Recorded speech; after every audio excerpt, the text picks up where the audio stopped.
J'a- J'apprécie vraiment votre présence ce soir, alors qu'il y a la rediff de la finale de la Starac à la télé, du coup. Voilà.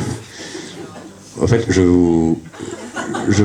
vois qu'il y a des gens déçus en mode mince, il y avait la rediff de la finale de la Starac, qu'est-ce qu'on fait là, du coup, voilà. Il y a un replay, je vous rassure, du coup, là. Je vois qu'il y a des millénials dans la salle. On dit millénial ou millénial, d'ailleurs. Vous savez, ceux qui sont nés après 2000, du coup. Moi, avant, je disais millénial, mais j'ai appris qu'à Bassy, ça désignait une gnôle millésimée, du coup, là.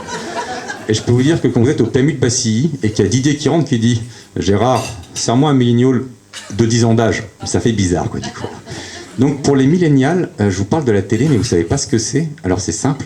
C'est comme un smartphone, sauf que c'est plus grand. Du coup, c'est cool, mais il faut partager avec toute la famille. Du coup, c'est communiste, du coup, pour le coup. Et c'est communiste, ouais, c'est le partage. Et généralement, quand on parle de partage, en fait, c'est la guerre, quoi, là. À l'époque, moi, devant la télé, c'était toujours pareil. Il y avait papa qui voulait regarder le foot et maman qui voulait regarder le téléfilm. Moi, j'aimais pas trop le foot. J'avais rien contre, mais généralement, j'étais vite envoyé au lit. La faute à mon père, qui après 10 minutes de jeu, suggérait aux joueurs d'avoir des relations sexuelles particulièrement violentes avec leur mère, du coup, pour le coup. Voilà. C'est là que j'ai appris la naissance de l'injustice, quoi. C'est mon père qui commettait la faute et c'est moi qui étais envoyé au lit, du coup. Voilà. Quand c'était le téléfilm, ça allait mieux. Alors bien sûr, au début, mon père, il se fendait toujours d'insultes un peu bizarres. Vous savez, au début des téléfilms, dans les années 90, il se passe un drame. Le héros, il perd sa femme, il perd sa voiture, il perd ses clés de voiture, il est triste et il pleure. Et mon père, philosophe, commentait ça en faisant « tapette ». Mais à l'époque, l'homophobie, c'était comme le développement durable. Le réchauffement climatique, pardon. On savait que ça existait, mais c'était pas un problème, du coup. Du coup, je restais durant le téléfilm, j'étais juste envoyé au lit aux 2 tiers du film lorsqu'il y avait la fameuse scène osée. C'est comme ça que ma mère parlait de la scène érotique, quoi, du coup, là. La scène osée. C'est marrant, chaque mère de famille avait son propre mot. Ma mère, c'est la scène osée, d'autres, c'était la scène ham ham, avec les yeux qui vont à gauche, droite. D'autres, la scène un peu olé olé, comme ça, avec la main en forme de bonhomme Playmobil, quoi, du coup, là.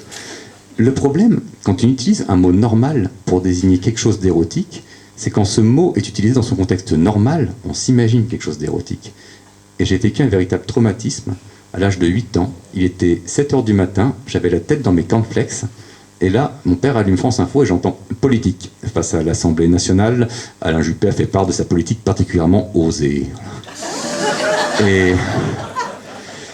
Alors, les millénials, sachez qu'en naissant après 2000, vous avez échappé à 3 cataclysmes, Tchernobyl, le sida et Alain Juppé, du coup. Là. Oui, moi je suis un peu comme mon grand-père, il était résistant, il a crié « abat les Boches » devant la commandante Tour en mars 48, du coup. Voilà. Moi je m'en prends en politique 40 ans après, du coup, pour le coup. Voilà. Donc, Alain Juppé et le sexe, c'est un peu comme les pâtes carbonara et la grenadine, quoi. Ça va pas ensemble, quoi, du coup. Là. Et cette fameuse scène osée, moi je cherchais à la regarder. Parce qu'à l'époque, la seule moyen qu'on avait de se documenter sur la chose, c'était le dictionnaire, du coup, voilà. Orgasme, non masculin, point culminant de l'excitation et terme de cette dernière. Se renseigner sur la chose osée sans les images, c'est comme aller à un concert sans le son, quoi. C'est compliqué, quoi, du coup, voilà. Donc je voulais absolument regarder cette scène osée, forcément. Après, pour négocier, il me suffisait de jouer la montre. Parce que dans les films, la scène osée ne dure que 30 secondes, du coup. C'est le moment où j'entends les femmes penser très fort. Tu sais, il n'y a pas que dans les films que ça dure que 30 secondes, hein, du coup. Madame, vous rigolez un petit peu fort. Un témoignage, peut-être? Voilà.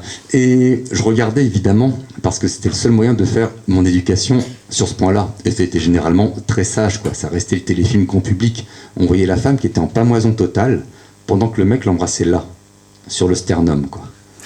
Et alors, la première fois que j'ai eu la chance d'avoir une fille nue dans les bras, je me suis dit, toi ma cocotte, je vais t'embrasser là, et je vais te donner un nom masculin, point culminant de l'excitation et terme de cette dernière. Et la fille m'a regardé en disant, écoute Antoine, ou t'es trop haut, ou t'es trop bas, mais je crois que ton GP sexe a un problème de localisation, quoi. C'est un peu le problème, c'est qu'à l'époque, quand on est enfant, on voit les films, on pense que c'est le reflet de la réalité, que c'est un miroir, alors que pas du tout. Ça vaut pour la scène osée, mais ça vaut aussi pour tout ce qui est jeu de séduction. Dans les téléfilms, c'était tout le temps pareil. On a L'homme qui veut coucher avec la femme, elle veut pas. L'homme sauve la vie de la femme, elle veut bien du coup.